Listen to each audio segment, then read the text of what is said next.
इटा बानायग्रा बाथा फेक्टरि फसंनो नागिरनायखौ लानानै दुंहाव थासारि।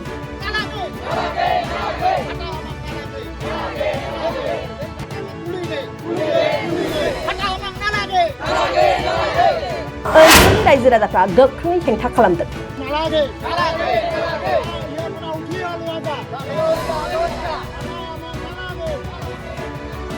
इटा बाथा जानाय लोगो लोगोनो गोबां गुबुन गुबुन जायगानि खामानि मावग्रा मानसि फैनायजों ओनसोलाव मोनसे गाज्रि थासारि नुजाथिगोन, आबाद फोथाराव खहा जागोन, बार गुबुंले जागोननि गोख्रों अजद रायजो राजाफोरनि।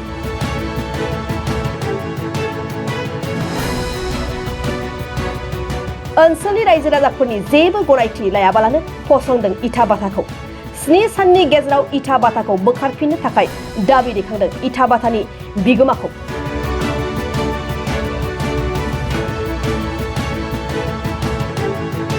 क'क्राझार जिल्लानि बावखुंग्रि बिटिसि बियाब साउथ इस्ट बासबारि बिसिडिसिनि बेन्दोङाव थानाय मालगावनि सतन बसुमतारीनि मददजों बिलासिपारानि कमल कृष्णपाल मुंनि सासे सुबुङा मालगावआव थानाय कमल बर्मन आरो बिनि फिसाज्ला बिजय बर्मननि 13 बिगा हाखौ बायनायनि उनाव इटा बाथा फसंनायनि खामानिया सोलिगासिनो दं।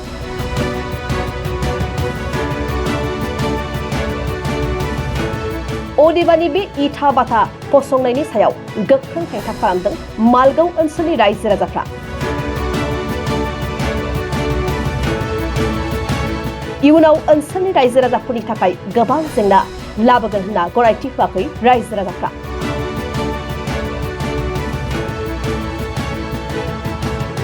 इटा बाथानि गोबां बिबांनि ओंखारनाय उखुन्दैजों बार गुबुंले जानाय, आबाद फोथार दै मैला जानाय बायदिनि अनगायैबो इटा बाथायाव खामानि मावनो फैनाय गुबुन गुबुन गोजान जायगानि सुबुंफ्रा बायदि रोखोम गाज्रि थासारि सोमजिहोनो हागौनि सायाव गिखांनाय मोनदों थागिबि रायजो राजाफ्रा।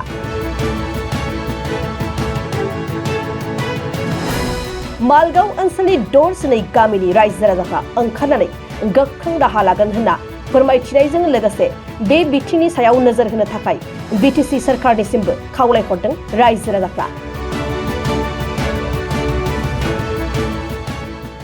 जों बेयाव धरना होनायनि जाहोनानो जाबाय बेयाव इटा बाथा जायोब्ला जोंहा बहुत फिउचारनि थाखाय प्रब्लेमानो मानो जाबाय होनबा नोंसोर मिथिखागौ जों ओरै खोलाहा बहुत प्रब्लेमजों सोलिनानै दं माने जों ओरै बहुत माइनरिटि मानसिफोरजों सोलिनानै दं। इटा बाथा जानाय माने जोंहा बहुत प्रब्लेम। मैयासो साननै सानथाम आगोलावसो जोंनि बे खोलायावनो सासे जोंनि मानसि दाखालि आसाम गभर्नमेन्टनिफ्राय खेल महारन खालामनायाव जोंनि सासे बर' उन्दै सिख्ला गथ' 9 ना 8आव फरायनाय गथ'खौनो प्रबदर्शना खालामनानै बिसोरो लानानै थांदोंमोन, किडनेप खालामनानै बेखौ जोंनि आख्रासुनि गथ'फ्रासो बेखौ रिकभार खालामना लानानै फैदों। ओमफ्राय जुदि बेखौ बानायोब्ला नायदो नों जोंना बाव इमान मामा जों बेखौ बोरै मा खालामगोन।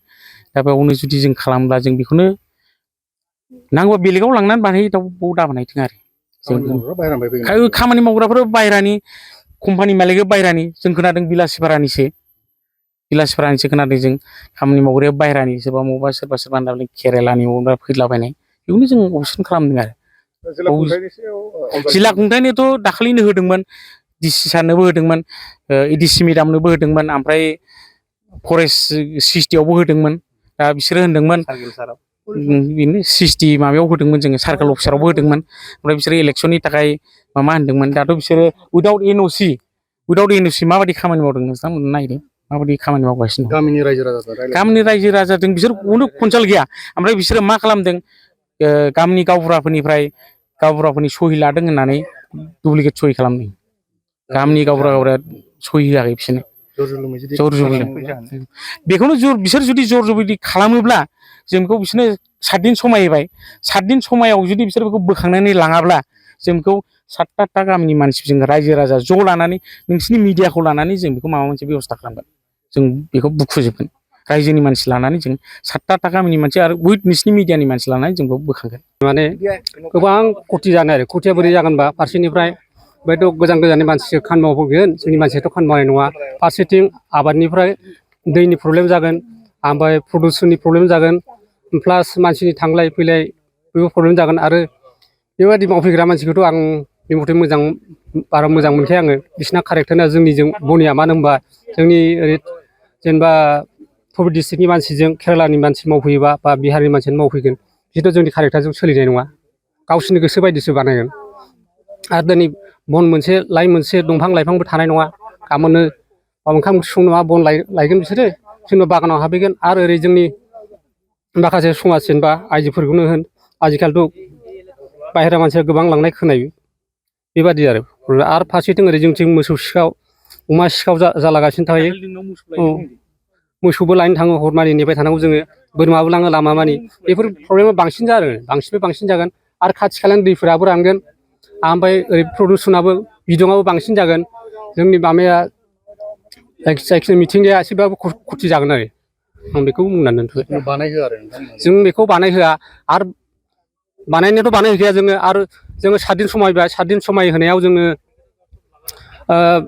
थिखांना लाङाबा बा सरकारि माबाफ्राबो संथानफोराबो माबाना लाङाबा उथाय होआबा जों 10-12टा गामि लानानै जों बे माबाखौनो जों माबागोन आरो उथायफैगोन उथायनायाव जाहाथे सरकारि मानसिफ्रा जोंखौ दायनिगिरि खालामनो मोना जों बेखौ बिथाङा बे हाया जादों माबानि सिलगारा धुबुरि डिस्ट्रिक्ट गैया आरो बिसोरना सिलगारा पस्ट अफिस ओमफ्राय कमल बर्मननि हायाव बिथांनि हाया 12 बिगासो दङ ओमफ्राय माखासे खास ओरैनो दखल खालामखाबाय आरो हाया क'क्राझार जिल्लायाव गैया धुबुरि जिल्लायाव गोलैयो हा मालिकआ आरो हाया क'क्राझाराव गोलैयो निस्सय औ मालिकआ धुबुरिनि औ